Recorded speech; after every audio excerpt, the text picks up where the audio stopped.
Então, Sim. nós estávamos na tabela de resumo dos principais tipos de apoios e suportes que a gente encontra, e tipo de extremidades também. Então, nós tínhamos visto já o mais famoso, digamos, o apoio simples, o engaste, extremidade livre. Aí tem suportes intermediários. Eu estava fazendo uma ênfase para que vocês tenham em mente, claro, que é lógico que é diferente você ter uma rótula dentro da viga, então divide a viga em duas partes, em que elas ficam articuladas uma em relação à outra, e aqui não, né? A viga é contínua. Então, claro, os esforços são diferentes num caso e no outro. Nesse caso aqui, esforço de momento vai ser zero, já que está rotulado. Aqui não, o esforço de momento não será zero, nem cortante. Então, a situação aqui é diferente. Esse tipo de situação em que você tem apoio intermediário, qualquer que seja o tipo, ele é um tanto mais elaborado você identificar. Primeiro porque não é propriamente uma condição de contorno em que você saiba exatamente o valor de um certo deslocamento ou certa rotação, por exemplo. Vamos dizer, numa situação dessa, você sabe, claro, que o deslocamento transversal é zero. Só que isso você vai ter que levar em conta através de duas expressões, porque isso agora remete a uma outra característica dos nossos cálculos, que vai se tornar mais visível quando a gente for fazer os exemplos. Mas você observa que a fonte nossa é uma equação diferencial. Bom, a equação diferencial pressupõe que as coisas sejam diferenciáveis. Essa equação aqui tem a de segunda ordem e a de quarta ordem. Você veja, aqui fica um pouco mais fácil de enxergar. Vamos dizer, se essa função for, como pode ser, descontínua, você pode ter até esse ponto um valor, por exemplo, nulo de carga distribuída transversal. E daqui para cá um outro valor, não nulo. Então vai haver, eventualmente, uma descontinuidade nessa função aqui. Então, você não tem como aplicar essa a equação diferencial no ponto da desigualdade. A equação diferencial pressupõe que os campos sejam contínuos, que você possa fazer as diferenciações adequadas. Tá? Então, isso significa que, quando nós formos usar uma dessas duas equações aqui, nós vamos ter que aplicá-la em cada vão, independentemente. Vamos ver aqui o que nós vamos listar como sendo vãos. Então, nós vamos aplicar apenas em trechos, nós vamos chamar aqui trecho ou vão, em que todos os trechos, as variáveis, as funções sejam contínuas. Vamos dar uma olhada aqui. Por exemplo, aqui nós temos uma situação em que você tem 3 pontos de descontinuidade em alguma das variáveis. Lembra que você tem essa quantidade de variáveis, tem o carregamento distribuído, tem o cortante, momento, esforço e momento, tem a função do deslocamento. Se qualquer uma dessas funções forem descontínuas, ali não vai ser possível aplicar a equação diferencial para representar o equilíbrio. Então, o que se faz? Você vai usar a equação diferencial dentro de cada trecho, quer dizer, não no ponto A nem no ponto B. Você vai aplicar a equação entre, que nós podemos chamar A mais, ou a direita de A, e até o ponto à esquerda de B, que seria o infinitésimo antes de B. Aplica essa equação ali, integra, você vai obter tantas constantes de integração. Isso vai dar uma função independente que vai ser adequada apenas aos pontos desse trecho. Aí, para esses outros pontos aqui, entre B mais e C menos, você vai aplicar a equação diferencial, integrar, vai obter outras constantes, o que significa que você vai ter duas funções independentes, uma válida apenas nesse trecho e outra nesse trecho aqui. O que gera descontinuidade? Qualquer uma dessas coisas. Mudança na seção transversal, existência de força concentrada, ou variação do carregamento distribuído, ou mudança de material. Qualquer coisa que seja descontínua de uma seção para outra, isso separa um trecho do outro. Então você não vai poder aplicar a equação diferencial naquele ponto. E aqui você observa que parece não ter uma força concentrada aqui, mas tem, né? É reação. Independe se você conhece ou não, o fato é que são 3 forças concentradas nesse problema. Então, as equações diferenciais não poderiam ser aplicadas nesses 3 pontos. Então, quando você está numa situação que nem essa aqui, que não é exatamente esse, vamos dizer, essa condição aqui, em algum lugar no meio, você tem uma certa força concentrada, que nesse caso aqui. Então, você conhece, por exemplo, nesse caso, que o deslocamento à esquerda é igual ao deslocamento à direita. Você não conhece nenhum nem o outro. Então, você vai impor o que se chama de condição de compatibilidade. A ideia é que você tem 2 problemas, que são a princípio independentes, mas que você quer que eles representem algo que descreva esse comportamento aqui, em que de fato esse deslocamento à esquerda não é independente do deslocamento à direita. Então você vai informar ao sistema de que eles têm que ser iguais. Outra coisa, o ângulo de rotação descrito pela linha neutra vai ser contínuo também. Então, o ângulo θ à esquerda igual ao ângulo θ à direita. Então, isso aqui você impõe. Quando você impôs uma relação entre essas duas entidades que são cinemáticas, você vai ter uma outra relação entre as entidades estáticas, que vai ser uma relação obtida por equilíbrio. Esse equilíbrio que, se você usa o método das seções fazendo um corte à esquerda e à direita, em torno do ponto de aplicação da força, por equilíbrio de força você vai ter a soma desses cortantes com essa força tem que ser zero, então vai dar uma outra equação de equilíbrio ali, que você não, a princípio, não conhece nem esse cortante à esquerda, nem à direita, e nem precisa conhecer, mas essa relação ela existe. Quando você conhece que as rotações são iguais, você fica eximido de conhecer os momentos, os esforços e momentos ali. Você pode estabelecer essa relação por equilíbrio local.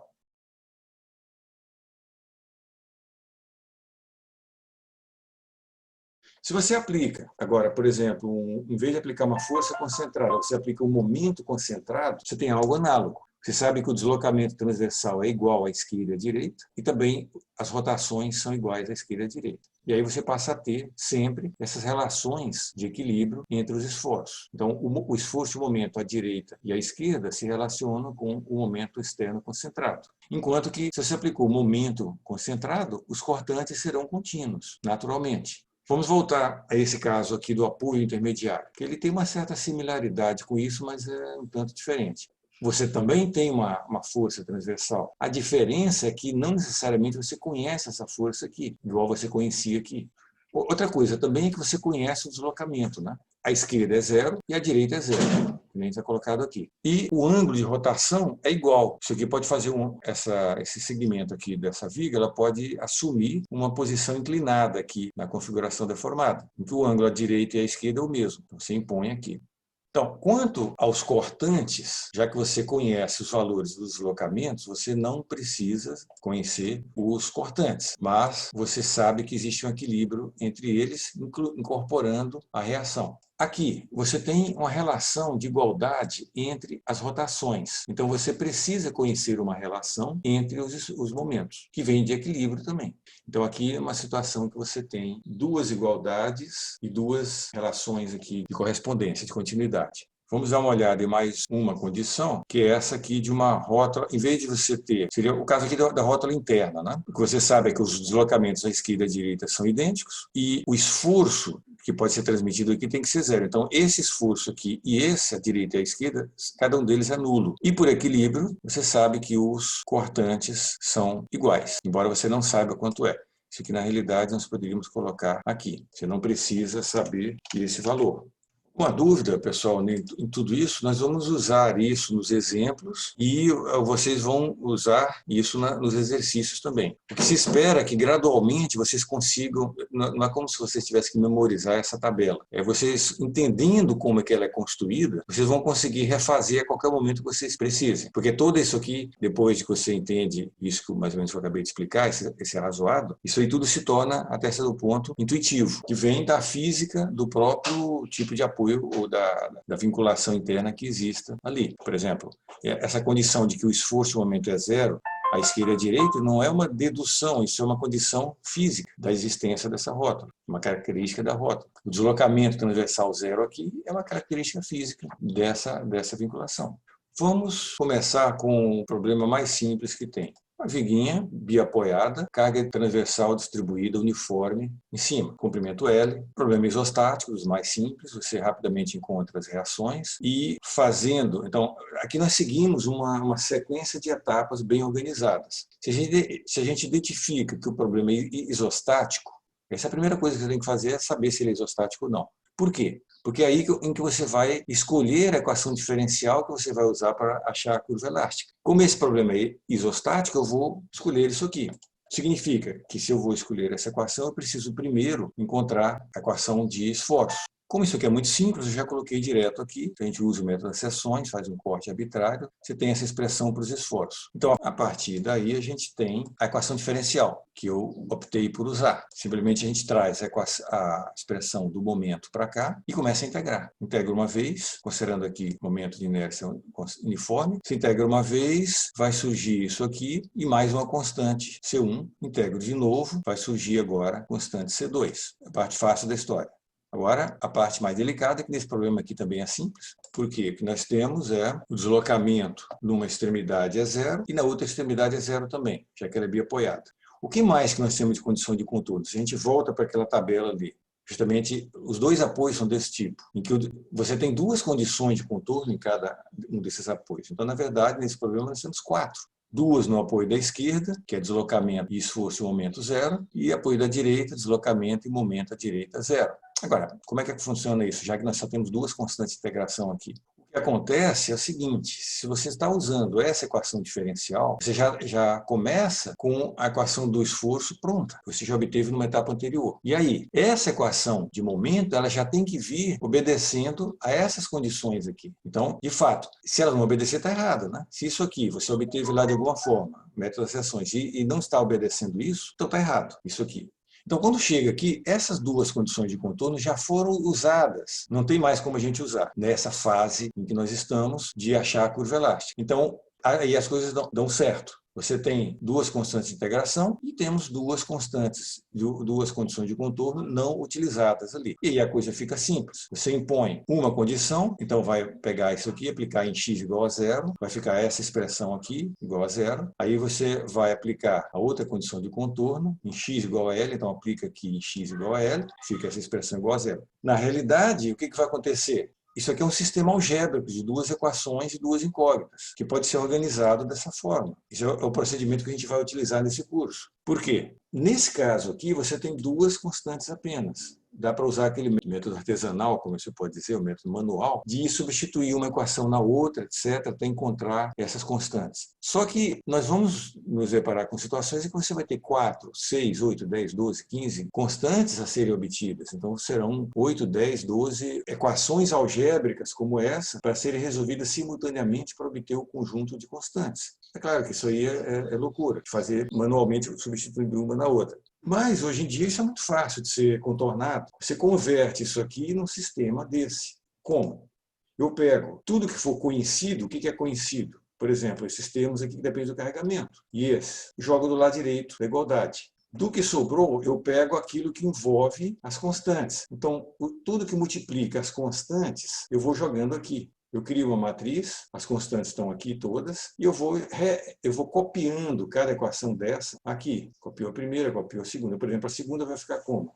Esse termo, isso aqui é conhecido, eu vou jogar do lado direito. Aí do lado esquerdo, o que multiplica C1? É o L, está aqui, L vezes C1. 1 vezes C2, 1 vezes C2. Esse é o procedimento, que você vai escrever isso aqui e depois construir um sistema desse. Qual é a vantagem de construir isso? É que, normalmente, no dia a dia, você vai ter números aqui e aqui. Quando você tiver essas matrizes aqui com os números, é só você jogar em algum programa que você conheça e coloca lá e pede para resolver um programa que já tenha isso pré-programado, o método de Gauss, por exemplo. E aí, esse programa vai entregar para você um vetor com os valores numéricos das constantes. Agora, como eu aqui estou num texto, num livro, números às vezes ficam muito chatos, porque tem que ser com muitos decimais, ocupa espaço. E aqui o que eu fiz foi trabalhar de maneira literal, até porque eu uso um manipulador simbólico de equações, eu uso matemática, que trabalha de maneira simbólica. Eu não coloco números, eu coloco exatamente isso aqui, e ele vai me produzir como resultado a expressão simbólica de cada uma das constantes da solução do sistema. Aí eu posso substituir essas constantes lá atrás, aqui. Em especial, nessa função aqui, que é a curva elástica, que é exatamente o que eu estou buscando. Quando eu trago essas duas constantes para cá, eu terei a função completa. Claro que aqui eu dei uma ajeitada, né? Reorganizei as variáveis para ficar mais legível, né? Mas o fato é simplesmente isso. Eu pego esses valores, jogo ali e pronto. Tenho uma equação aqui da deslocamento transversal, e ou eu derivo essa equação e chego na equação para rotação, ou eu simplesmente trago as constantes e já coloco aqui, porque já está pronto. Esse derivado de V já é o θ. Aí eu obtenho a curva elástica e a rotação. Chegado a esse ponto, que é o que antigamente não muito tempo, digamos uns 40 anos atrás, isso aqui tudo era feito graficamente, já que era difícil de fazer em cálculo, né? Só com uma régua de cálculo, alguma coisa. Então isso fazia em escala, calculava áreas embaixo de uma curva, tinha todos uns procedimentos bem inteligentes e elaborados para fazer isso. Hoje a gente não precisa mais. Você pode encontrar alguns desses métodos gráficos, inclusive em livros mais antigos. A gente agora não precisa mais disso. O fato é, uma vez que a gente encontra essas funções, a gente precisa fazer um certo processamento nelas para encontrar certas coisas que a gente precisa no projeto do componente. Por exemplo, se for o projeto de um eixo. Então, vai interessar o valor máximo do deslocamento em módulo, vai interessar e também descobrir qual é a seção em que ocorre, vai interessar qual é a rotação máxima ao longo do eixo e onde que acontece, etc. Então, tudo isso aí vai ser obtido usando aquelas coisas que vocês já conhecem de encontrar máximos e mínimos de função. Vou só dar uma passada rápida aqui uma única vez, só para vocês conectarem as coisas. Então, por exemplo, se eu quero achar o máximo do deslocamento desse domínio, já que isso aqui é uma função contínua, o máximo vai acontecer numa seção de coordenada x barra, tal, em que essa primeira derivada seja nula. Então, se eu derivo isso aqui igual a zero, eu vou ter que procurar essa raiz. No caso, isso aqui é um polinômio quadrático, aliás, cúbico, né? Então, tem 3 raízes sempre. Eu vou procurar das 3 aquela uma que seja útil. Útil que seja real e que esteja dentro do domínio da extensão da viga, ou da extensão de validade dessa equação. E que tem que ser positiva, por exemplo, se isso aqui valer no lado positivo de x. O fato é que, nesse exemplo da viga biapoiada, a única raiz útil acontece em L sobre 2, que é bem no meio do vão, o que era de se esperar, né? Já que o nosso problema é esse aqui, obviamente o máximo de deslocamento vai acontecer no meio. É fácil de entender. Então, encontrada a posição, que é L sobre 2, a gente substituindo de volta na função, nós vamos ter o próprio valor máximo. Então, V máximo é o valor de V na posição ali encontrada, e substituindo isso e simplificando, nós encontramos essa expressão para o deslocamento. Para encontrar o θ máximo, nós seguimos o mesmo procedimento. O θ máximo vai acontecer numa coordenada x, 2 barras, que faz a derivada disso ser nula. Bom, a derivada de θ é a segunda derivada de V, já que θ é a primeira derivada. Então, onde a segunda derivada de V for zero, esse x barra vai localizar o máximo do θ. Derivando isso aqui de novo, nós encontramos outro polinômio que agora é quadrático e vai ter duas raízes, onde uma é zero e a outra é L. O que é previsível. Tanto em zero quanto L, o θ vai ser máximo. Se você substituir zero aqui, ou L, simplifica, você vai encontrar essa expressão aqui. Isso é previsível, olhando aqui, que claramente o máximo θ vai ser nas extremidades, e o θ vai ser zero aqui no meio. Nesse caso aqui é muito simples de enxergar. Então, isso aqui a gente passou por essa sequência inteira de cálculo.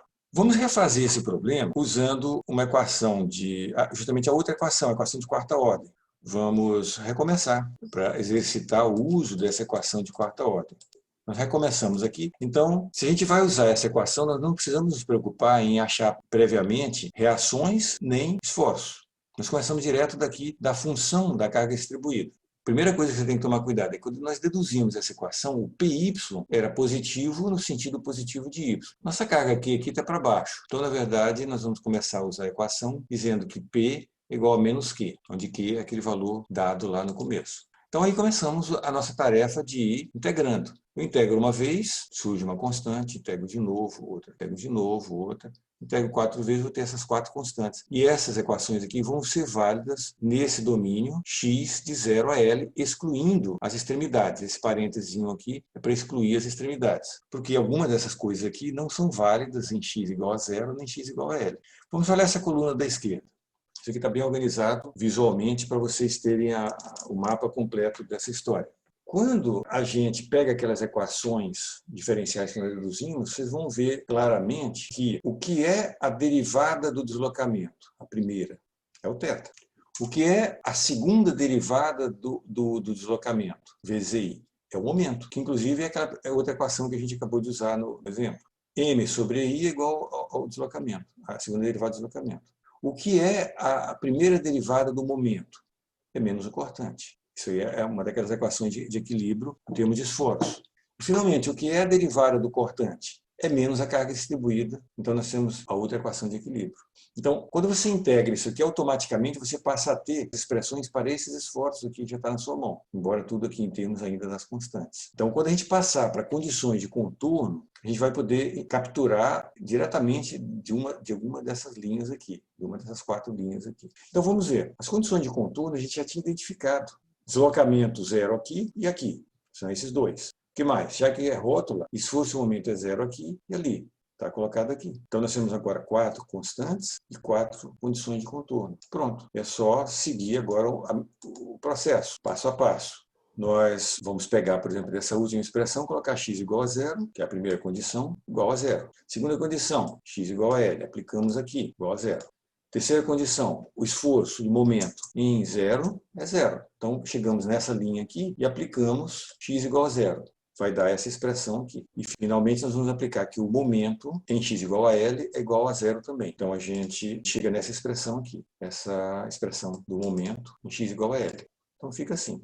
De qualquer forma, 4 equações, 4 constantes incógnitas. Então, até aqui nós estamos meio que repetindo já alguns passos do primeiro exemplo, né? O que nós vamos fazer em seguida? Converter essas 4 equações num sistema algébrico organizado matricial. Pego tudo que é dependente de carregamento, tudo que é conhecido, jogo do lado direito, separo aqui vetor de incógnitas e uma matriz. Por exemplo, a última equação, eu tenho isso aqui do lado direito, tenho L que multiplica C1, C1 vezes L está aqui, C2 vezes 1 está aqui. Pronto, isso aqui é a quarta equação. Feito isso, coloquei no matemática, no caso, um manipulador simbólico, vocês podem colocar em outros lugares que vocês conheçam para fazer numericamente, no MATLAB, no Excel, etc. Vocês vão ter as constantes numéricas ou, como eu obtive aqui, de forma literal. Aí a etapa seguinte é substituir essas constantes aqui. Então, se a gente leva essas 4 constantes para a equação do deslocamento, pronto, você terá uma função da curva elástica, que eu obtive aqui depois de ajeitar um pouco isso. Derivando isso uma vez, você vai ter a função do θ, ou você leva as constantes aqui para cá, que já vai ter diretamente a equação do θ. Se você levar as constantes para essa expressão, você vai ter a equação do esforço de momento fletor. Ou você deriva, ou você joga as constantes aqui, você vai ter a equação também para o cortante. Perceberam isso? Que dessa forma, a última parte que você obtém são os esforços, não a primeira. É o que vai acontecer em problemas hiperestáticos. A penúltima coisa que você vai chegar vai ser nos esforços. E a última vai ser as reações. Nesse problema aqui, nós não precisamos encontrar as reações, nós não encontramos ainda. Eu vou exemplificar de como encontrar no próximo exemplo. Vamos começar com um problema agora mais complicado um pouco. Ainda uma viga biapoiada, muito simples, porém tem uma carga transversal em algum lugar. Então isso aqui gera uma descontinuidade. Para você ver como tem descontinuidade, basta você visualizar aqui o diagrama de esforço e momento. Ele é contínuo, mas a primeira derivada dele é descontínua. Por que é descontínuo? Por causa da existência dessa força. Então o cortante é descontínuo de um lugar para o outro aqui, que eu não desenhei, mas é descontínuo. Então, isso já é suficiente. Uma carga concentrada vai gerar descontinuidade. No cortante também, no θ, vai gerar várias continuidades. Então, nós vamos aplicar a equação diferencial independentemente em cada trecho. Esse problema ainda ele é isostático. Então, eu terminei optando por usar a equação de segunda ordem. Nesse caso, eu vou primeiro ter que achar as reações, RA e RB, o que é muito simples de ser obtido. Segunda etapa, usar o método das seções e encontrar a equação de momentos em cada trecho. Essa equação aqui e essa equação aqui. Também não fiz em detalhes aqui, está colocado só a resposta. Então, tem que ficar claro que agora, cada equação que a gente escreve, tem que se dizer do lado ou em seguida qual é o domínio de validade dela. Então, essa equação aqui é válida apenas nesse intervalo aqui, para x entre A e B, excluindo as extremidades. Essa outra equação válida apenas para x nesse intervalo aqui, entre A e L, já que nós estamos usando a mesma equação. Terceira etapa, nós vamos aplicar a equação, integrar a equação diferencial em cada trecho. Então, eu vou pegar a equação diferencial, que vai ser válida para o trecho AB. Então, as variáveis aqui vão ser designadas como AB e AB. Então, essa aqui é uma função que só vai ser válida para x entre A e B. Aí eu pego ali a expressão do momento. Essa outra, agora para o trecho BC, eu vou pegar uma equação diferencial adaptada ao trecho BC. Então, eu vou ter uma outra curva elástica aqui. Essa função VBC não será VAB. O fato é que cada uma delas eu vou pegar o esforço correspondente e vou integrar.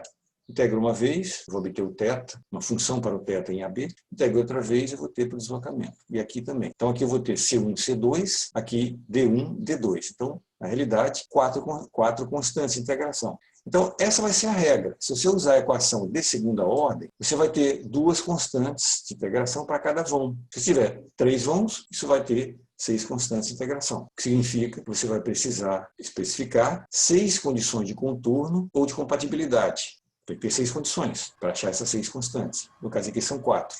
Aqui, isso aqui a gente pode pegar daquela tabela de condições de contorno que a gente viu agora há pouco. Aqui eu ainda fiz mais um reforço em termos com algumas figuras